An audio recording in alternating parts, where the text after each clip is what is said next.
Hello everyone. तो वापस आते हैं अपनी क्लास 11 एनसीईआरटी इकोनॉमिक्स के सीरीज़ में, जिसमें हम लोग 6 चैप्टर्स डिस्कस कर चुके हैं। तो आज बारी है चैप्टर 7 की, that is all about the employment. उसमें क्या ग्रोथ हुई, इनफॉर्मलाइजेशन का इशू क्या है, और इससे रिलेटेड एम्प्लॉयमेंट से रिलेटेड हमारे और क्या इश्यूज़ हैं वो हम इस चैप्टर में कवर करेंगे। अब आपने पढ़ा होगा कि जब हम लोगों ने रूरल डेवलपमेंट पढ़ा था, तो उसमें भी रूरल डेवलपमेंट को बढ़ाने के लिए गवर्नमेंट ने जो पॉलिसीज़ बढ़ाई थी, उनमें one of the important policy ये भी थी कि एम्प्लॉयमेंट बढ़े, रोज़गार बढ़े। क्योंकि अगर एम्प्लॉयमेंट बढ़ेगा, आपको एक स्टेटस की जॉब मिलेगी, अच्छी सैलरी की जॉब मिलेगी, तो कहीं ना कहीं आप पॉवर्टी से बाहर आ रहे हैं, कहीं ना कहीं आपका डेवलपमेंट हो रहा है। इवन इन रूरल डेवलपमेंट जो चैप्टर था, उसमें भी हम लोगों ने एम्प्लॉयमेंट के बारे में थोड़ा सा देखा था कि रूरल एरिया में डेवलपमेंट करना है तो आपको इंडस्ट्रीज़ लगानी है या जो भी इस तरह के काम करने हैं कि एक तरीके से आपका एम्प्लॉयमेंट डेवलप हो पाए। तो ये एम्प्लॉयमेंट ही है क्या, इससे रिलेटेड जानकारी इस चैप्टर में डिस्कस करेंगे। अब आप सबसे पहले तो डिफरेंस समझ लीजिए कि एनसीईआरटी पढ़ने का पर्पज़ क्या है। ऑल्दो हमारे पास बहुत अच्छी से अच्छी साइड बुक्स हैं, फिर भी एनसीईआरटी हम क्यों पढ़ते हैं? तो एनसीईआरटी पढ़ने का सबसे मेन पर्पज़ हमारा यही रहता है कि कुछ ऐसी बेसिक डेफिनेशंस होती हैं जिसमें एनसीईआरटी फोकस करता है, और पूरा चैप्टर उन्हीं बेसिक डेफिनेशंस के अराउंड रिवॉल्व करता रहता है। उनका लिखने का तरीका बहुत क्रिस्प होता है, ठीक है। इसीलिए ज़्यादातर लोग क्या करते हैं, उसको इलेबोरेट करके रखते हैं, और यही एक टीचर की ज़रूरत होती है। क्योंकि एनसीईआरटी में बहुत क्रिस्प लिखा होता है, लेकिन जो उनके बेसिक टर्म्स होते हैं उन पे फोकस करना बहुत ज़्यादा ज़रूरी होता है। क्योंकि कहीं ना कहीं जो एग्ज़ामिनर है, जो एग्ज़ाम का पेपर बनाएगा, वो यही आपसे एक्सपेक्ट करेगा कि आपने उन बेसिक टर्म्स का मतलब समझाओ, क्योंकि यही आपकी बेसिक स्टडी होती है, जिसको हम कहते हैं कि बेसिक्स अपने क्लियर करके आओ। तो कई बार क्या होता है, एम्प्लॉयमेंट इज़ अ वर्ड जिसकी अगर मैं डेफिनेशन लिखवाना चाहूँ तो कई लोग सोच में पड़ जाएंगे। उससे रिलेटेड काफ़ी डेटा बता देंगे कि कहाँ पर आपका एम्प्लॉयमेंट बढ़ा है, कहाँ पर घटा है, इससे रिलेटेड ट्रेंड बता देंगे। लेकिन एम्प्लॉयमेंट की जो बेसिक डेफिनेशन है उसमें लोग अटक जाते हैं। तो इसीलिए इस सीरीज़ में हमारा फोकस रहेगा कि आपके बेसिक्स क्लियर हों। बाकी डेटा वगैरह तो इंटरनेट पे बहुत ज़्यादा अवेलेबल हैं, आप वहाँ से क्लियर कर सकते हैं। तो टाइम ना वेस्ट करते हुए हम लोग आगे बढ़ते हैं। Chapter 7 employment. अब सबसे पहले बात करेंगे वर्कर्स एंड एम्प्लॉयमेंट कि वर्कर्स होते कौन हैं। तो इसमें आपको एक चीज़ पढ़नी है, those activities which contribute to the gross national product are called economic activities. सबसे पहले इकोनॉमिक एक्टिविटीज़ पढ़ेंगे, यानी ऐसी कोई भी एक्टिविटी जिससे आपकी इकोनॉमी बढ़ रही हो, या फिर कह सकते हैं जो आपकी जीएनपी में कंट्रीब्यूट कर रहा हो। फॉर एग्जांपल, जो भी हम इंडिया में प्रोडक्शन कर रहे हैं, अगर वो इंडियन नेशनल प्रोड्यूस कर रहा है तो वो आपका जीएनपी में काउंट होगा। जीएनपी और GDP are two different terms.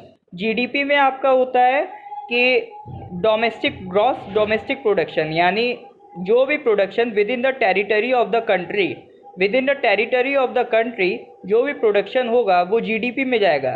GDP ये नहीं देखता है कि प्रोडक्शन इंडियन कर रहा है या फॉरेनर कर रहा है। अब मान लीजिए टॉम क्रूज आके अगर इंडिया में कोई कंपनी लगाता है, उसकी कंपनी अगर इंडिया में प्रोडक्शन कर रही है तो वो जीडीपी में काउंट होगा।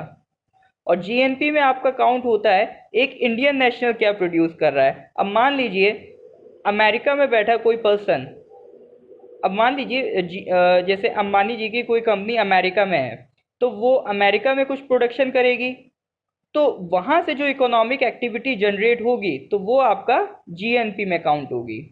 और उस तरह की इकोनॉमिक एक्टिविटीज़ को की ही हम बात कर रहे हैं, ठीक है। तो ये बेसिक डिफरेंस होता है जीडीपी और जीएनपी में। हो सकता है सेल्फ एम्प्लॉयड एक पर्सन हो, यानी जिसका खुद की एक बिजनेस हो, यानी एक उसकी खुद की दुकान हो। मान लीजिए किसी की ग्रॉसरी शॉप है, ठीक है, ये ग्रॉसरी की दुकान है। अब ये पर्सन किसी से सैलरी तो नहीं लेता है, तो अब ऐसा तो नहीं कहेंगे ये कि इकोनॉमिक एक्टिविटी में पार्टिसिपेट नहीं कर रहा है। सैलरी नहीं ले रहा है, लेकिन इसके यहाँ जो काम करने वाले लोग होंगे उनको तो ये सैलरी देगा।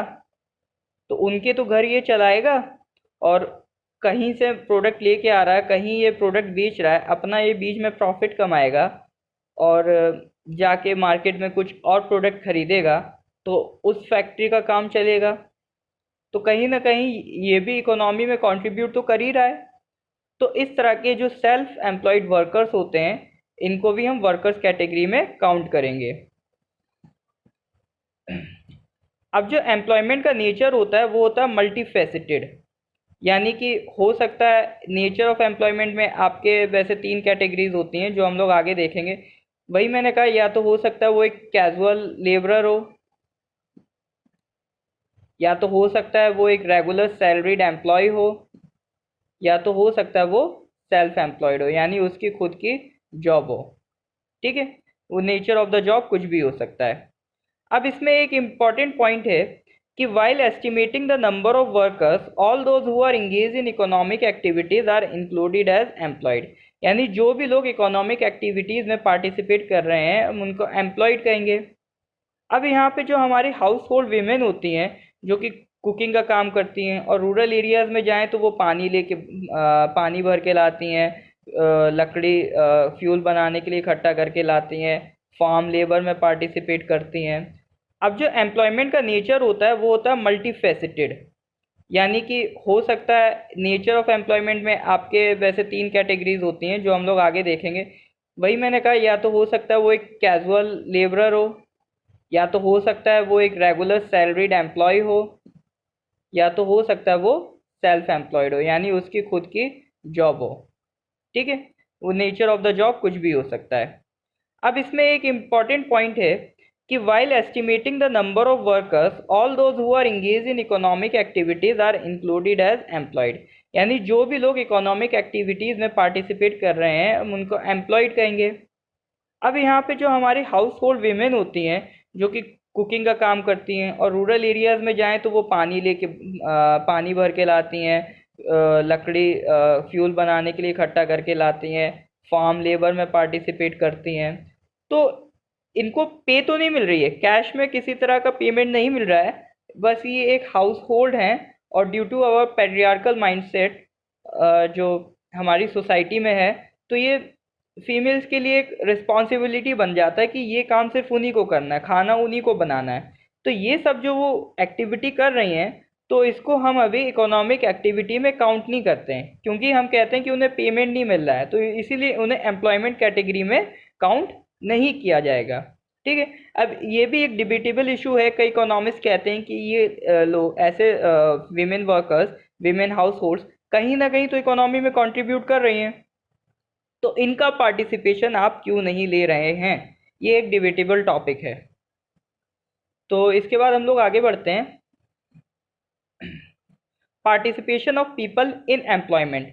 अब अगर हमें पता करना है कि कितने लोग एम्प्लॉयड हैं कितने नहीं हैं, तो हमने देख लिया हमारे कंट्री की मान ली पॉपुलेशन है 100, और उसमें से 10 लोगों को एम्प्लॉयमेंट मिला है, तो 10/100 ये हो जाएगा वर्कर पॉपुलेशन रेशियो, यानी कि working population divide by total population. This is the worker population ratio. अब टोटल पॉपुलेशन में क्या आपके सभी काउंट होंगे? हाँ जी, जो पॉपुलेशन है, पॉपुलेशन की डेफिनेशन भी यही लिखी है, total number of people who reside in a particular locality at a particular point of time. अब ऐसा भी हो सकता है, अच्छा एक बात बताइए, क्या जो टोटल पॉपुलेशन होगी इसमें जितने भी लोग होंगे उन्हें हम क्या कहेंगे, अनएम्प्लॉयड कहेंगे?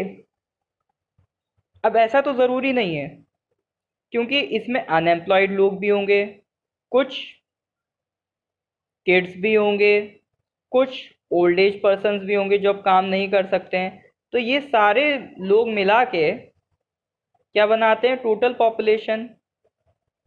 ठीक है, अनएम्प्लॉयड और एम्प्लॉयड इस तरह के भी लोग होंगे, तो ये लोग टोटल मिला के कहीं ना कहीं टोटल पॉपुलेशन बना रहे हैं। तो अब हमें इतना तो पता चल रहा है कि टोटल पॉपुलेशन का मतलब है, सॉरी, वर्किंग पॉपुलेशन रेशियो कहीं ना कहीं हमें एक आइडिया दे रहा है कि कितनी परसेंट पॉपुलेशन हमारे यहाँ काम कर रही है। और अब सीधी सी बात है कि जो हम वर्क कर रहे हैं is directly related to our contribution in the economy. तो कहीं ना कहीं जो भी हमने वर्क किया वो इकोनॉमी को बढ़ाया। तो यानी जितना ज़्यादा परसेंट लोग वर्क करेंगे उतना ही ज़्यादा हमारी इकोनॉमी बूस्ट करेगी। और हमारी कंट्री के पास यही प्रॉफिट है क्योंकि हमारे पास यंग पॉपुलेशन ज़्यादा है। अब इकोनॉमिक एक्टिविटी में कौन ज़्यादा पार्टिसिपेट करेगा? Young population. और हमारे पास यंग पॉपुलेशन होने की वजह से हमारा जो इकोनॉमिक एक्टिविटी में पार्टिसिपेशन भी ज़्यादा होगा क्योंकि आने वाले टाइम में हमारी यंग पॉपुलेशन ज़्यादा होगी, ओल्ड पॉपुलेशन कम हो जाएगी। हालांकि बट हमें इस बात पे भी फोकस करना पड़ेगा कि ये जो यंग पॉपुलेशन है इसको रोज़गार मिले। अगर ये बेरोज़गार घूमेगी तो ये कंट्री के लिए बर्डन बन जाएगा। तो इस पे भी हमें फोकस करना है कि उनको एम्प्लॉयमेंट भी मिलना चाहिए, तब जाके हमारी इकोनॉमी बूस्ट करेगी। ठीक है, नेक्स्ट पार्ट पे आते हैं, self employed and hired workers. तो ये हम लोग पहले भी देख चुके हैं कि सेल्फ एम्प्लॉयड कौन होते हैं, जिनका अपने खुद के बिजनेस होते हैं, और हायर्ड वर्कर्स जो जिनको ये हायर करते हैं। मान लीजिए कोई ग्रॉसरी की शॉप है तो वो एक पर्सन बिठाएगा जो अकाउंटिंग का काम करेगा, एक पर्सन बिठाएगा जो आपका जो कस्टमर्स आएंगे उनको सपोर्ट करने में काम करेगा, और भी अदर रेगुलर वर्क्स हैं। मान लीजिए उसके इलेक्ट्रिसिटी की प्रॉब्लम आ गई तो वो इलेक्ट्रीशियन को बुलाएगा। तो ये सब क्या हो जाएंगे? Casual wage labourers. एक एग्जाम्पल भी हमने दे रखा है कंस्ट्रक्शन इंडस्ट्री का, कि मान लीजिए एक सीमेंट शॉप का ओनर है, ठीक है, एक कंस्ट्रक्शन वर्कर है, एक सिविल इंजीनियर है। तो जो शॉप ओनर होगा वो तो सेल्फ एम्प्लॉयड है क्योंकि उसी की कंपनी है। कंस्ट्रक्शन वर्कर ये आपका कैजुअल वेज लेबरर होगा, यानी इसका जो वर्क होगा जब ज़रूरत पड़ेगा तो इसे बुला लेंगे, और वैसे इसको कोई भी सोशल सिक्योरिटी नहीं, यानी इसको कोई रेगुलर एम्प्लॉयमेंट नहीं है। ऐसा नहीं इसके साथ कोई कॉन्ट्रैक्ट साइन होगा कि नहीं आप इतने महीने के लिए या इतने सालों के लिए हमारे कंपनी के एम्प्लॉय हैं। हाँ, लेकिन ये जो सिविल इंजीनियर है इसका एक कॉन्ट्रैक्ट होगा, इसको डेली बेस पे नहीं पेमेंट देंगे, इसको मंथली बेस पे या फिर एनुअल बेस पे, जो भी उनका कॉन्ट्रैक्ट होगा कि 1 साल 2 साल 10 साल का, मान लीजिए 2 साल का कॉन्ट्रैक्ट है तो ये इस कंपनी का एम्प्लॉय बन जाएगा। ठीक है, तो 3 तरीके की हमने कैटेगरी देख ली, self employed, casual wage labourer और regular salaried employed. Employment in firms, factories and offices. तो अभी हमने देखा कि इकोनॉमिक डेवलपमेंट में क्या हो रहा था, जो लेबर थी एग्रीकल्चर से कहाँ जा रही थी, इंडस्ट्री एंड सर्विसेज। यानी ये किसी भी कंट्री का डेवलपमेंट इसी प्रोसेस में होता है। सबसे पहले वहाँ की जनता एग्रीकल्चर में जाती है, फिर वहाँ से इंडस्ट्री डेवलप होती है, मैन्युफैक्चरिंग होती है, फिर वहाँ से सर्विसेज में जाती है। बट इंडिया के केस में थोड़ा सा उल्टा हो गया है, यानी हमने अपना सर्विस सेक्टर इतना स्ट्रॉन्ग कर लिया कि एग्रीकल्चर को स्किप करके हमारी जनता सर्विस सेक्टर में कूदने लगी। तो अब सर्विस सेक्टर में एग्रीकल्चर से जनता हमारी सर्विस सेक्टर में कूदने लगी, तो उससे दिक्कत ये हुआ कि सर्विस सेक्टर और इंडस्ट्रियल सेक्टर के मुकाबले इंडस्ट्रियल सेक्टर होती लेबर इंटेंसिव, यानी यहाँ पर जो एम्प्लॉयमेंट है वो ज़्यादा होती है और हर तरीके की होती है। अब मान लीजिए कोई फैक्ट्री लगेगी तो एक मज़दूर के लिए भी काम होगा, एक इंजीनियर के लिए भी काम होगा, लेकिन सर्विस सेक्टर में जो मज़दूरों का काम है यानी लेस स्किल्ड पर्सन का काम कम हो जाता है। तो यानी कहीं ना कहीं इंडस्ट्रियल सेक्टर आपका एम्प्लॉयमेंट ज़्यादा दे रहा है, तो और आबादी के हिसाब से हमें एम्प्लॉयमेंट ज़्यादा चाहिए तो इंडस्ट्रियल सेक्टर को मजबूत करना पड़ेगा। बट जहाँ तक हमारे यहाँ की बात है तो हमारे यहाँ से जनता एग्रीकल्चर से सर्विस सेक्टर में कूद गई है, कहीं ना कहीं इंडस्ट्रियल सेक्टर स्किप हो गया है। तो हमें इस तरह की पॉलिसीज़ बनानी पड़ेंगी, जैसे कि फॉर एग्जांपल हमारी मेक इन इंडिया है। मेक इन इंडिया का काम क्या है? कंट्रीज़ को इंसेंटिवाइज करना, उनको इंडिया में प्रमोट करना ताकि वो हमारे यहाँ आए, इंडस्ट्री सेटअप करें और हमारे यहाँ के जो जनता है उसे रोज़गार मिल सके। GDP growth and changing sector of employment इधर कितनी ज़्यादा, अब जो आप इधर कर्व में देखिए कि ये नीचे वाला जो कर्व है, अब आप देख सकते हैं कितना ज़्यादा बढ़ गया इधर आके, एम्प्लॉयमेंट दिखा रहा है कहीं ना कहीं। अच्छा, ये जो एम्प्लॉयमेंट की ग्रोथ रेट है, दिखा रहा है, ऐसा नहीं है कि परसेंटेज में ये एम्प्लॉयमेंट का इंक्रीमेट किस तरह से, ये जीडीपी नहीं दिखा रहा है, एम्प्लॉयमेंट नहीं है, ये एम्प्लॉयमेंट की ग्रोथ रेट है, यानी कि जीडीपी की ग्रोथ रेट है ना ये, उसी तरह से ये 1956 में एम्प्लॉयमेंट की ग्रोथ रेट इंक्रीज हुई।